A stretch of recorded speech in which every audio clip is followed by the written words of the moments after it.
Peace and respect to you all. Welcome to Demolished Doctrine, the beginning of the end of religions. Welcome to anyone who might watch this in the future. I really would appreciate if you have serious thoughts about this, that you make comments below this video and let me know what you think, including if you need explanation to something. After all, your brain doesn't operate the exact same way mine does, and you may look at life just a little bit differently than I do, and you might think that there's something that I'm saying that doesn't make sense. So feel free to comment, and I will address each of them individually to the best of my ability. I am not a big enough channel that I don't have time for you individually. I absolutely do. All right. So in today's reading, those who ascend and the covenant completed.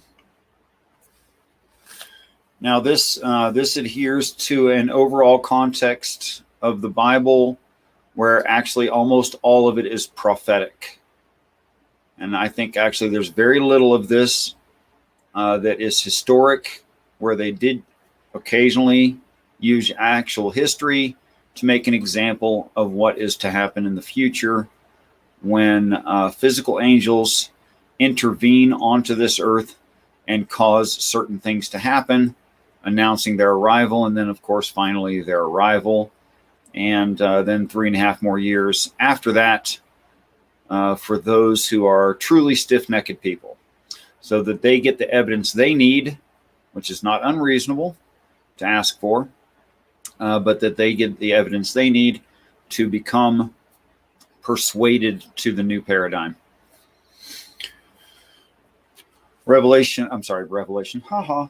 Genesis 6:9.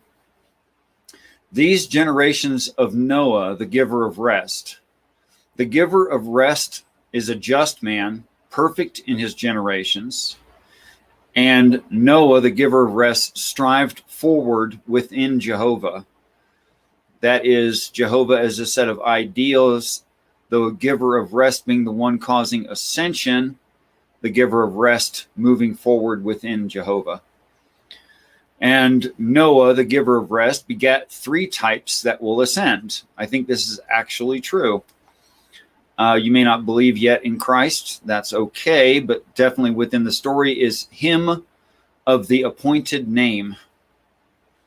And then the word Ham means those who grew warm, and Japheth, those open to persuasion. Of course, you wouldn't be ascending at any point if you weren't already a believer, or grew warm, or open to persuasion and became persuaded.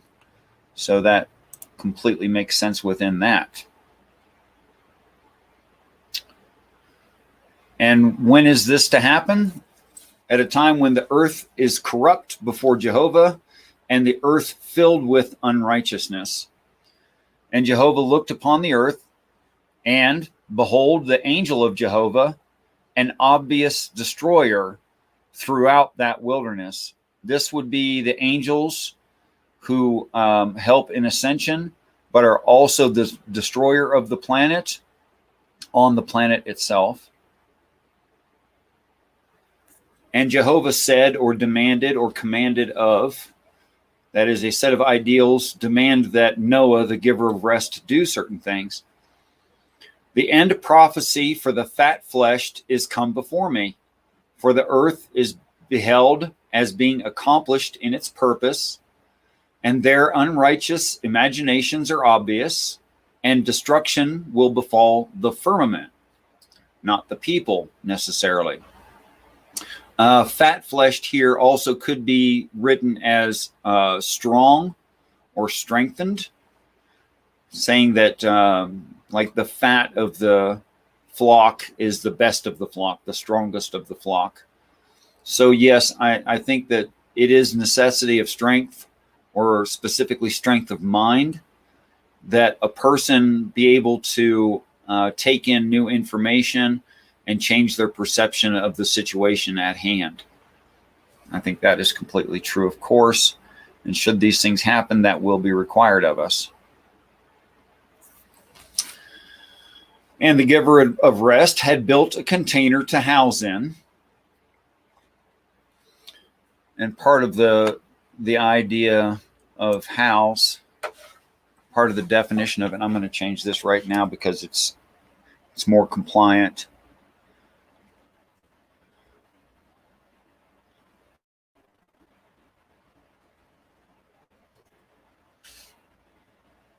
Is the idea of a permanent situation. And had built a container to be permanently housed in, with skilled builders to be shut tight, and rooms within the containment for those atoned for, built to house the children of the temple abroad, redeemed by vicarious redemption. So here's another allusion to Christ.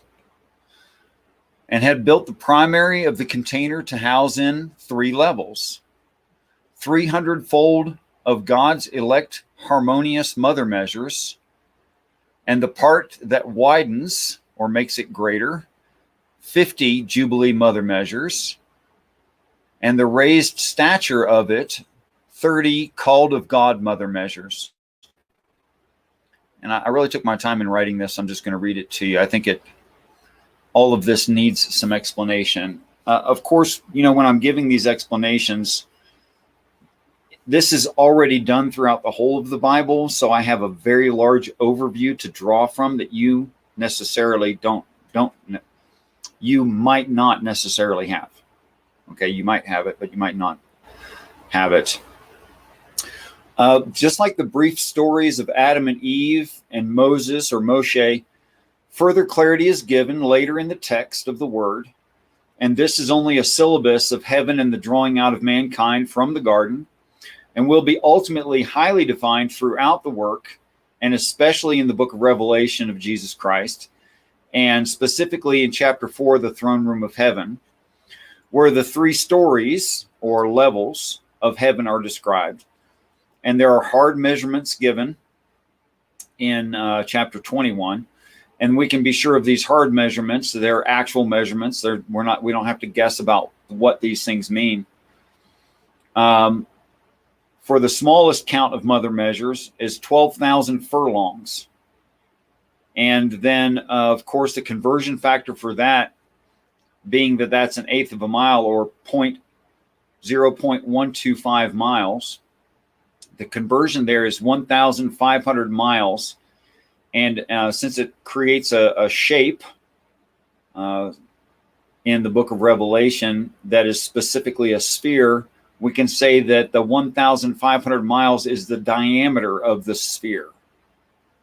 But then the other numbers, 50 and 300, would then equal 2,500 miles in diameter and 15,000 miles in diameter for the largest one of singular count, or the mercy seat.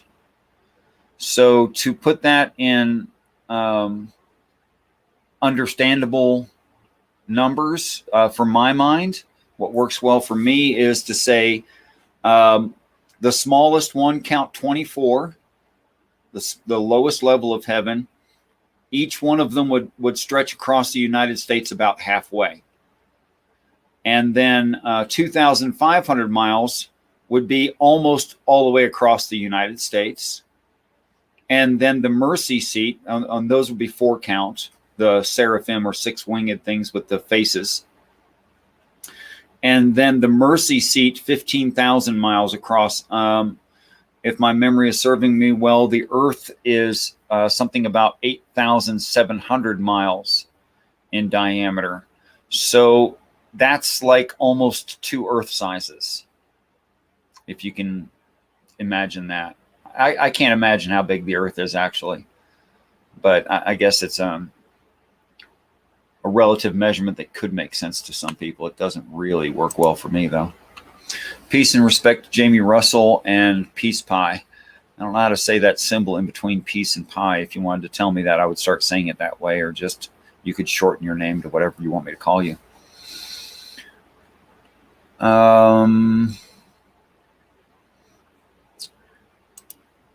Don't know who Richie is unless it's me, in which case I'm here.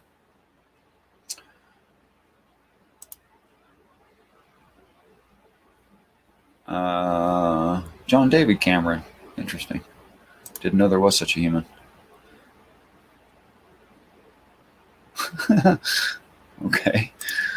All right, nothing really Bible-y going on here in the chat right now.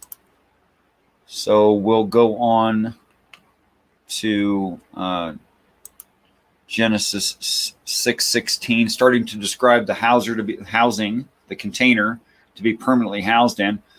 A shining work and a container to house in, and of mother measurements, accomplished high above, an ascended show offering with wide entrances. Now, it's interesting to me that show offering shows up here in the text.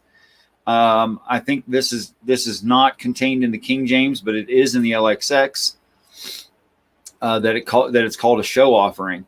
It seems that this term is going to appear a lot more, especially Old Testament. The showbread, the show offering, these kinds of terms. And we're starting to establish here context to understand those terms later on. So the show offering is a reference to heaven here. With wide entrances, a container to house in established with one beside another, some lower, some higher, and a third part made highest was wrought. Of course, if you look at chapter 4 of Revelation, that's precisely the same scene. Should I be reading this to you? I have looked into the etymology of these key words, but this seems to be another verse with presupposed meaning, or the translators had problems with it, and it did not flow from the last verse. The summary of usages in a word-for-word translation into English follows. This right here is the actual words that when you read the King James comes out as a description of a window. Yes, this reads as a description of a window in the King James. I don't know why windows are horribly important, but the actual words' meanings are to glisten or press out like oil, or to be glistening like midday, to be wrought or created, a house in a box, a container, mother measurement, accomplished or completed, upward, above, exceeding.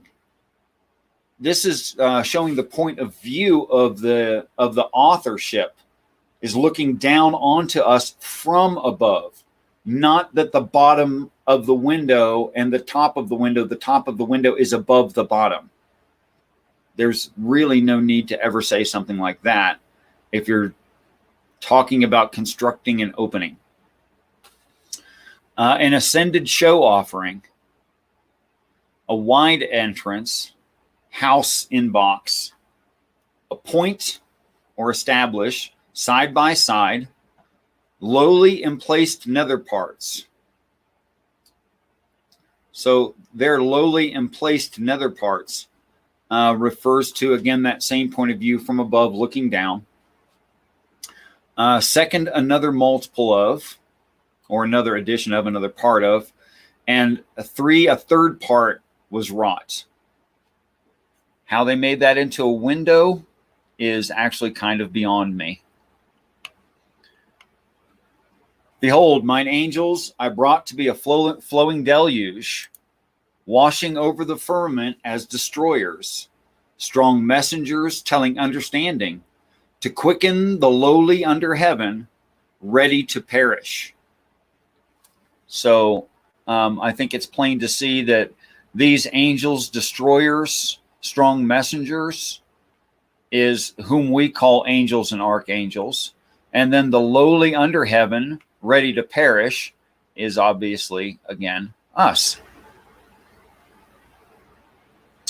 And this is a literal set of the words that was derived from. Behold, if I see, which I mine, come bring flowing deluge. Water springs, washing, firmament, destroy, destroyers, corrupt, corrupter, corrupters, spoilers, fat-fleshed man. That's the word angel there. Messenger, tidings. Spirit, quick understanding, quick in life creature, lowly under flat. Heaven, about to die, ready to perish. So you can see that in the King James, Genesis 6:17 doesn't read anything like this. And if you look at these definitions, it really becomes, I think, difficult to understand how they came up with the translation they did.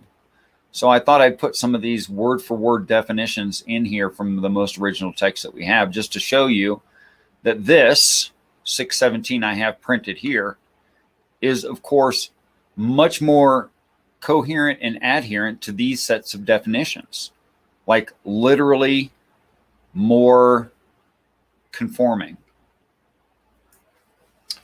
And I will confirm my covenant that chooses and cuts down, and I will carry into the container to be housed in both my son and his bride, his young sons to wife, and his young daughters to wife. And yes, wife is the correct word right here, meaning wedding. Not that it's wife is feminine in any way. It's just not. And those are these words. If you, sorry, where's the end of the, here we go. Is these words, if you wanted to look into those. That is literally in this as well.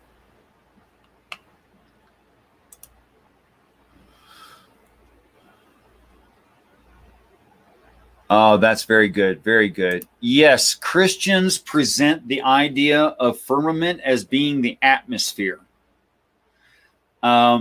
Is the atmosphere a firmament? Well, you could call the atmosphere a firmament. You could also call the face or outside of anything that's rounded would also fit what a firmament is. The outside of a basketball is the firmament of the basketball. The arch of the sky and our atmosphere is the firmament of the sky. The surface of the earth is the firmament of the earth. And actually, when it talks about the firmament of heaven, even though in places it shows up as lowercase, meaning sky, that's an opinion. And sometimes when they made it lowercase, perhaps it should have been uppercase, because it describes a firmament of heaven wherein are living waters. That is to say, angels. And although it comes out as above the firmament in the King James, the original word actually is throughout, not necessarily above. And it works better in context to say throughout. So then you have angels throughout, uppercase, heaven, which makes perfect sense for the rest of the story. Why it got translated otherwise, I have no idea. But in the beginning of the creation story, when the waters are separated from the waters, it makes no sense that you can have those three divisions of H2O requiring that there's, I don't know, a lake above the atmosphere floating in space somehow, which a lot of people have gone through a lot of trouble trying to figure out how that's possible, making semi-crystalline ice domes over the planet in the distant past and all kinds of other problems. But indeed, it's a cleaner reading to say angels live in heaven, and much more consistent. I have heard of the Canopy Theory. That is what I was just referring to. Okay. It could be possible in certain scenarios. It's really trying to make an explanation for something in the text that doesn't make sense. Like, aside from the Bible story of the waters above the firmament, which should be throughout the firmament, by the way, there's no need to postulate such a thing as a canopy over the earth. That's the reason they came up with that. There's absolutely no evidence to a melted canopy of plastic-like extreme low temperature ice supporting water on the outside of it. And just think about this for a second. If this if this dome over the earth were holding water out, and the fact that it's plastic is because it's so low in temperature, and ice does become plastic at very low temperatures. You can stretch it, you can mold it, okay? If you move slowly enough, and it's extremely resistant to pressure. That's true. But doesn't that mean that everything outside of it is colder than it is? Everything in space is colder than what's inside? So how do you maintain liquid water in a colder environment than what is producing ice? You see, you can't have water, liquid, above an ice canopy. That's not going to work out in physics, actually. So I think for that reason alone, you just have a thicker canopy. You wouldn't have water above the canopy. That doesn't make sense. Oh, gosh. Stars are angels. Well, I can certainly see in places reading it that way, where stars are used as signs of symbols and days and times and seasons. That is, stars can be messengers or carry a message. But the constellations are those stars that carry that message, and also could be called angels. But I would ask you if the human eye, other than what is in the Milky Way galaxy, can pick out individual stars in the sky. You see, those things that look like stars are not. Those things that look like stars to us outside of the plane of the Milky Way in our own galaxy are not stars. Those are actual galaxies. So if I'm going to read it that way, that angels are stars, then I'm more inclined to believe that whoever authored it that way didn't know that those aren't stars. And that makes me doubt if God is the author. Because then men wrote it. Because they look like stars. It's not until recently we understood they're not stars. I'd be very careful about saying God authored this part, man authored this other part. I'd be very careful saying something like that.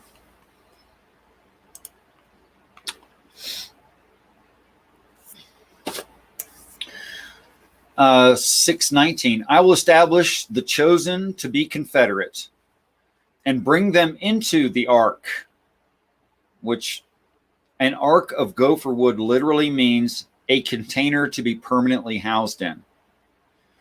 You, mature man, your sons to wed and your daughters to wed, and save alive the meaningful flesh, two sexes to enter into the ark to save alive as a recording. Yes, that's part of the original definitions of the damage to male and female. So here, if we take all the words that were in the most original text we find and the etymology of those words, what's indicated here is a sampling is being taken to record the damage to the animal, which is very interesting and seems like a very practical thing to do. The weary fowl kind, the mute beast kind. Yes, part of fowl, every time you see it in the King James, should include the idea of it being tired. They never write that. The mute beast kind, the lowly crawling kind of the ruddy ground or red earth. Two sexes will come in to be saved alive. And I will also take of the food they gathered and ate. So samplings of the kinds of things they ate as well, because that's a very good indicator of what they've been poisoned with. Demanded Noah, giver of the Confederate resting place. And angels were appointed to execute this. Well, that makes sense. Who else is going to do it? Let me check back with your guys' comments. And I see no new comments. Okay, I'll move on with the text a little bit further then. And now a brief on the great day of the Lord, formerly called the flood. You know, it strikes me as, I'm just going to say it, wholly dishonest and compartmentalizing and exercising cognitive dissonance to maintain a bias. When the Bible gives a definition for a word and you do not use it. If there's a definition given for a phrase, for a term or word, which there's only 4 definitions given in the entirety of the Bible. So that means I'm saying they're unusual to have a definition for a thing. And I can't imagine the author writing a definition for a thing to just be ignored. It's not like the Bible's just riddled with definitions and those definitions conflict with each other. They don't. There's exactly one definition for the word waters in the Bible. And if you don't use it, you're just making yourself right and you're denying part of the Bible. Now you're creating your own Bible, in my opinion. Jehovah demanded of Noah, the giver of rest, bring in your builded house to the ark. Builded house, that means children. As I consider you justified, righteous in respect of your presence in the circle of those living. Also bring in context, bring in, of clean mute beasts, you are to take away 7 and 7, male and female. Okay, so if I have 7 male and I have 7 female of clean mute beasts, that's 14 separate animals. It's not 4 and it's not 2. It's 14. So of clean, basic kind of animals, even if you do a local flood in only that part of the earth. What is that? Choose the cud, cloven hoof, male and female, 14. 14 wildebeest, 14 buffalo, 14, well, those might be the same kind. 14 wildebeest, 14 elephant, 14 giraffe, 14, see, completely different kind. I don't know. My point is there's a lot of animals over there and you're never going to fit this into a wooden ark, and that's not what the text is talking about at all. Even if you took only very, very younglings, you're not going to fit this amount of animals in there. Because the Christians, when they just try to justify this, always say a male and female 2. That's misquoting the text. That's literally ignoring a part of the text that is very, very clear, repeated more than once. A male and its female 7. 7 and 7, a male and its female. You can't divide 7 by 2 in whole living animals because it's an uneven number. You can't say it's a division because if you divided 7 into male and female, you have 2 halves of a living animal. Half of a living animal is not a living animal. And fowl of the air, 7 and 7, and male and female to save alive and to produce seed, preserving their presence regarding future earth. Witness the time of my oath. 7 perfect days of heat in progress of time will rain upon the firmament. 40 sprawling days of heroic trials. Yes, that's definitionally there. And 40 winding staircase sprawling nights of heroic trials. Why they leave out the heroic trials in the 40 days and 40 nights in the King James, I don't know. Maybe laziness, maybe it confused them, maybe it defeats their reading frame. Noah, giver of rest, wrought angels appointed to this. Yes, he's in charge of angels. And Noah, giver of rest, had 600 or God elected diverse years of family building block young sons for the flowing deluge of washing waters upon the firmament. Throughout the text, a flowing deluge of washing waters, causing cleanliness, washing waters here. This is again the same as angels. So they're saying it's angels. Then they're describing colloquially flowing deluge of washing waters as angels. And where will they be? They'll be upon the firmament. But you already know this. And Noah, giver of rest, brought sons to wed and daughters to wed into the ark of housing with the washing waters of the flood. That is, the angels do this. This is a description of, or the beginnings of the description of the 12 gates of heaven, that angels bring people into heaven.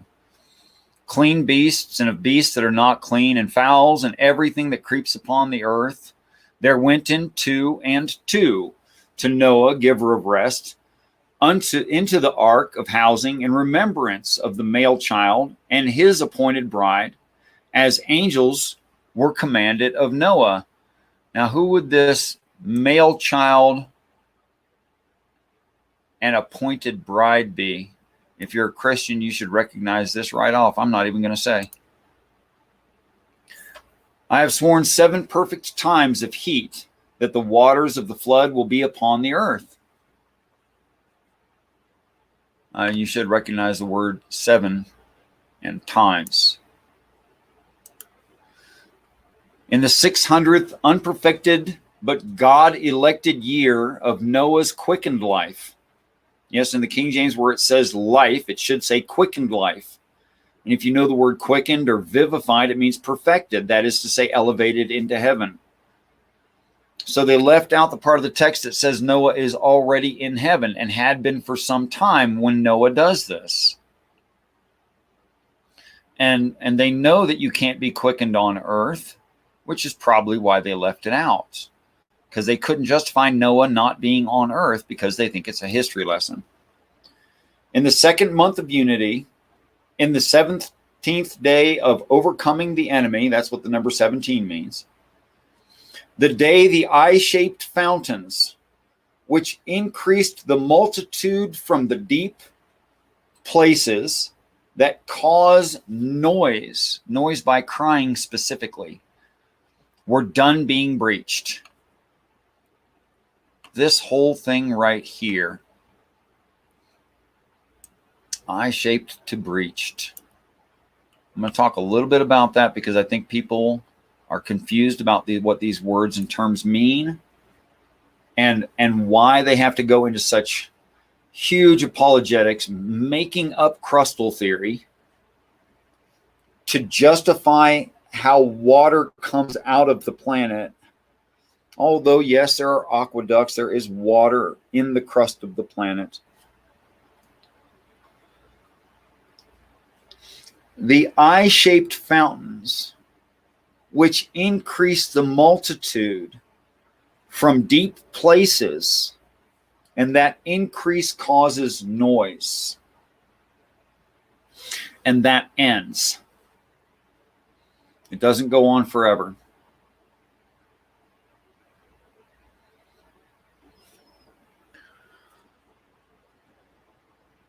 These fountains of the deep, which increase the multitude, is defined in the word waters as being people and multitudes and nations and tongues. And when I consider the word waters as people, I can easily think of an eye-shaped fountain. I can think of that really easy. And does that eye-shaped fountain, which I read as birth canal, and yes, at the surface, there's an eye-shaped thing. Does that increase the multitude? Yes. Does it come from the deep? Yes. And those places, those deep places, and what comes out, does that cause noise? Yes. We're done being breached. We're not going to have birthings forever. There'll be an end to birthings on this earth. And those lurking behind the windows in the air were loosed. That makes sense when we're talking about angels causing end times. And the violent rain was sent down to the earth. Violent rain, here we are again with the destroyers, was sent down to the earth. How long? 40 heroic trial days of heat and 40 heroic trial nights, like a winding staircase of darkness. So here we have, at the very end of it, the violent rain, which is also the time in the book of Revelation of the final event, which does last 40 days, right, and 40 nights.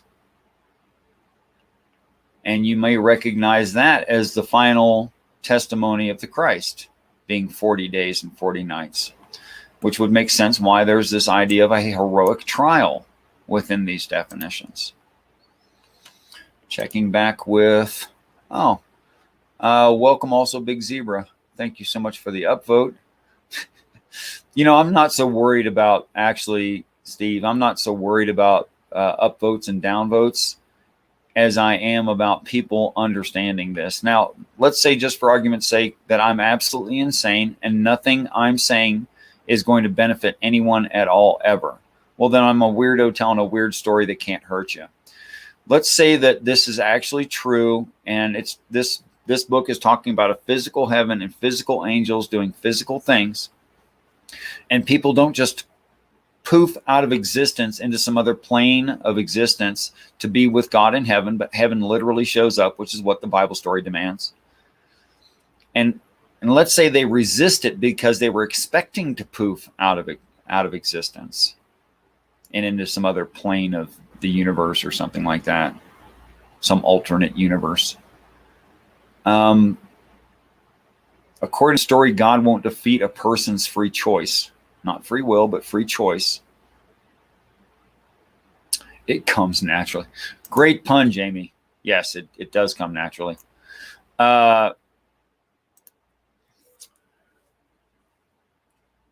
So from what I can tell, I can do no harm to a person. However, if Christianity is false, it's doing great harm to the people of this earth, because they have these presuppositions they have to stick to that don't make sense in the text. All right, guys.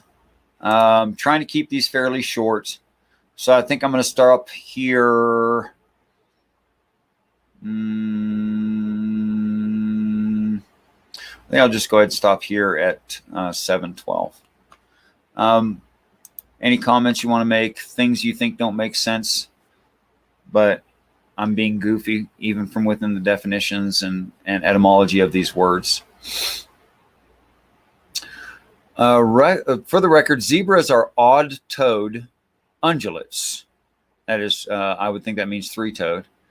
And we are awesome. Zebras are awesome, even if their bone structure indicates that at some point they had only 3 toes and minimalistic fingernails, whereas now they have a large singular fingernail. Jamie, you and I can do a show you have my email. I keep offering. I've been offering this whole time. I love you. You're my brother. You are not so closed-minded that you can't entertain ideas you don't hold, which, according to Aristotle, is a huge compliment of the mind power of a person, that they can entertain ideas they do not hold. And many of the people, peace and respect also Dwayne Burke, who tend to ridicule you for having that ability, obviously don't know what Aristotle was talking about.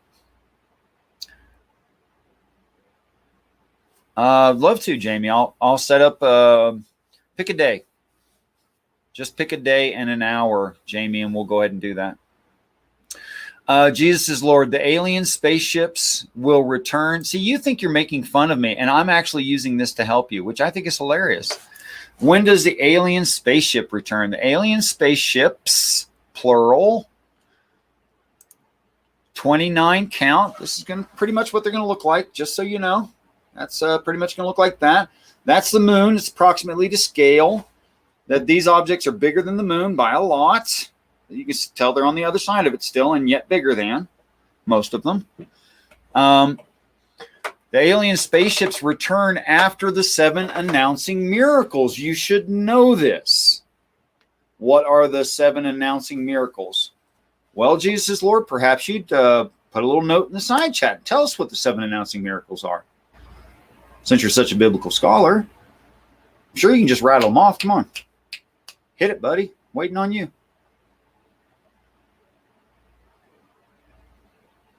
Peace and respect, Dwayne Burke. Jesus is Lord. If I said something had a color and a knowable width and a count and an arrangement of 3 levels, and then the lowest level was 24, and the median range level were 4, and the upper range level was 1. You think those are not solid objects? Is that what you're basically saying here? And if I said that God owned solid things and they came to this planet, how would you describe them other than alien spaceships? And if you don't want to admit that God owns alien spaceships, then would you please tell me how spiritual is a tomato? Or perhaps they're spiritual potatoes in your view. Because in Genesis 3:2 or 3:5, somewhere in there, in the section where there's no man to till the earth, that part of the Bible, it's talking about things God owns. And part of what he owns are plants before they were in the earth. So plants, not here. Now, as far as I know, there's no ethereal plants. Now, if you want to believe in ethereal plants, I'll try not to laugh in your face. But it's going to be hard. But instead, what the Bible demands is there's physical aspects of heaven as well as spiritual, that things are stored there. They're brought here and put here on purpose, just like we were. Because man was formed out of the garden and placed eastward into the garden, according to the text. But you don't like that, do you? But that's enough attention to you. I think you're just here to get attention and make fun of people. I don't think you're serious ever.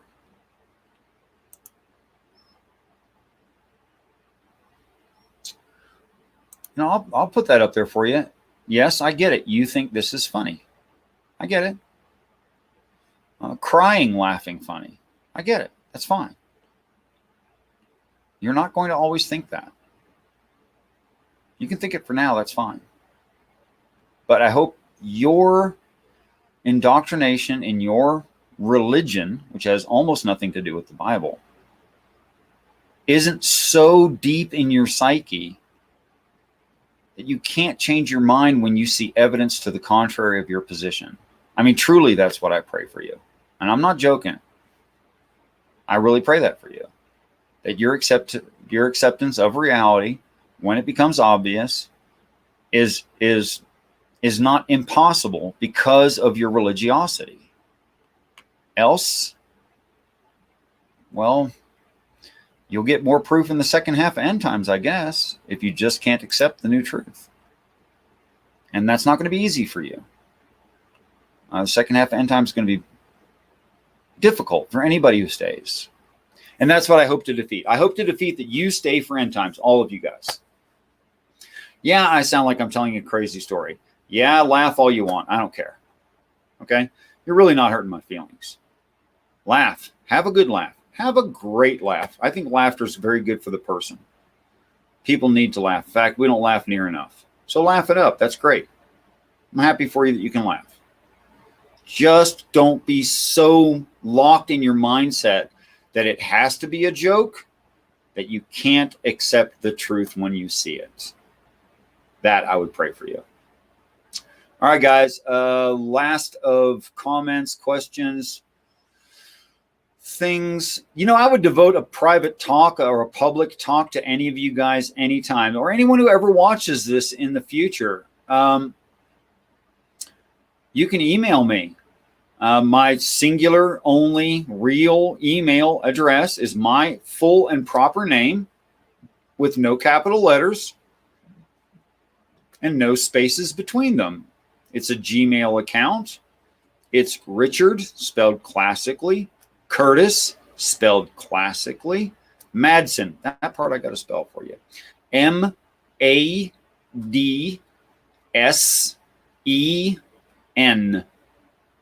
Madsen. Richard Curtis Madsen at gmail.com, and set up a talk. Come and tell me why I'm stupid, why I'm illogical, why I'm anti-biblical. We'll look into the words and just see how correct you are. We'll look into my logic and see how correct you are. And that would be fine. Incidentally, I'm already doing that with my brothers BigZebra.com and Mac the Human. Usually had been, oh, look, it's Kirk. Peace and respect to Kirk, and also Angelisa if you're there beside him. You shouldn't be. It's work hours, isn't it? I don't know. Anyway.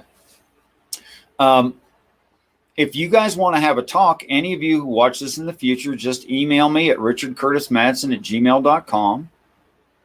And if you didn't catch that, just back up this video a little bit. I just said it a minute ago. Kirk, you might have just came in, but you have my email account. And show me why I'm wrong, or why my brain is flawed, or why my logic is bad, or why the text doesn't say this. Because we'll go back to the Greek lexicon, and I'll show you I'm more biblically adherent than you are. I'll prove it to you. I'm more biblically adherent than the NIV, the KJV, the NKJV, the Strong's Literal.